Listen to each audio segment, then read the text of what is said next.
Welcome to the Confidence in You podcast with Helen Luxford, where we help you build your confidence and create positive change in your life. And here's your host, Helen Luxford. Hi, and welcome back to the podcast. Thanks for joining me again today. Today, I want to talk about anxiety and when anxiety takes over. Now, I've been fortunate in my life to always be fairly confident without even realizing it. But there was a time when I lost my confidence and lost my way and really, really struggled. I was in a really dark place. And that came from when we were trying to have children. It was a long time ago now, and I can talk about it. But at the time, I was in a mess. We were living overseas and loving it. It was great, but we were trying to have a baby. And it was something all of my life that I just expected that one day I would have children. So when we struggled, it really hit me hard. It was just something out of the blue that I just never expected to happen. And as we went through the process of diagnosing and finding out why we couldn't have children, there was no answer. And that hit me even harder, because if there was a reason, if I knew, if there was a medical explanation, then maybe I could accept it a bit easier. But there wasn't. No, you've got plenty of eggs, your husband's got plenty of sperm, you're both very fertile, it's all no reason why you shouldn't be able to have children. So we went through IVF anyway, regardless of the fact that we were fertile and able, theoretically, to conceive. So we went through IVF, and that in and of itself, all of those out there that have done it know how much that takes to go through it. And to go through the process and then for it not to work is just devastating. So we went through the process. I had 26 eggs. We ended up with 13 embryos, and cut a long story short, we didn't end up with any children. So I'll go back to when we were going through all of that. I am petrified of needles, and as part of IVF, you have to inject yourself. So I did that because when you want something bad enough, you will do whatever it takes to try and get it. So my husband was traveling with work, and he had to be away for the week and the weekend. So I think he was away for something like 13 days or 11 days or something like that.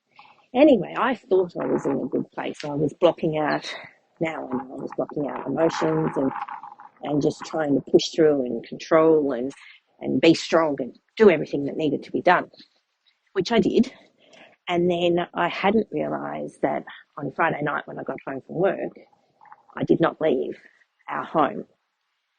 And I didn't realise this until Monday morning when I got up and I got ready for work. And I went to reach for the front door to open it to go to work, and I had a panic attack. Now, for me, who has always been really confident all of my life, this was just, I didn't know what was happening to me. And I guess for those of you that have had panic attacks, you don't really realise what's happening in the moment. And what I did was I just slumped to the floor and I sat with my back against the inside of our front door, and I started to cry. And I cried uncontrollably. And I didn't even really know at that point what I was crying about or why I was crying. It was just coming out. It was just all coming out. And that's another thing I've learned over the years with emotions, is that we can stuff them down, but sooner or later they are going to come out.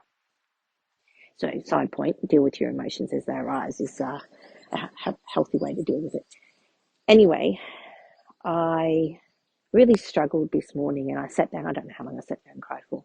And eventually I went and got my mobile phone and I rang a friend, and she came over and helped me.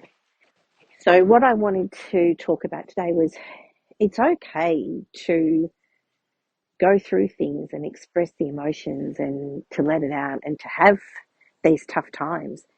And it's really important to ask for help, because if I hadn't have had that friend to call to come and help me, I really don't know what would have happened that day. Following that, I did go and see the doctor, and I got some medical support, which is also really important when you're going through exceptional times in your life.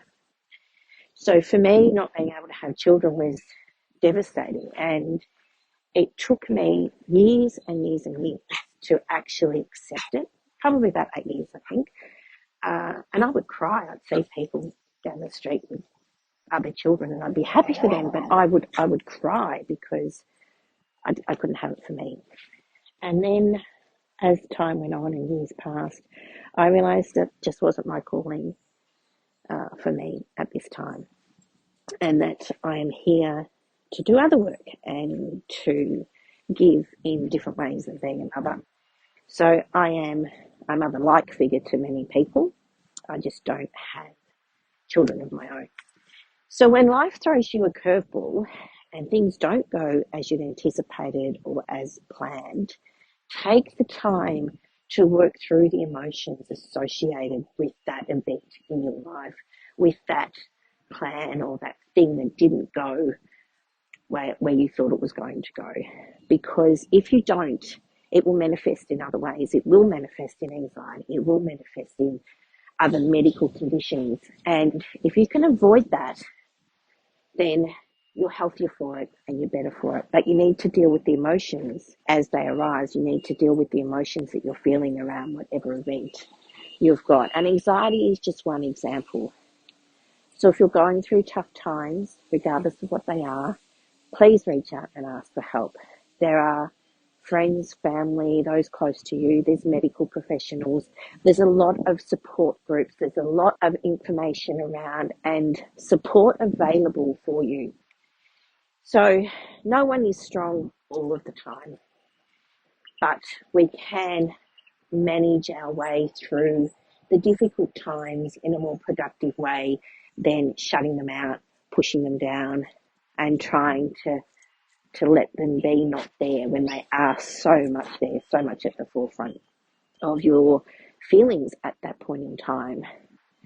So that was all I wanted to talk about today, was dealing with emotions and allowing yourself the time and the space to process what's happening and to be able to work through it in a way that doesn't change the fact that you're not going to be able to do or have what you need, want, or expected, but it does help you be able to process the emotions around that and to put it in context.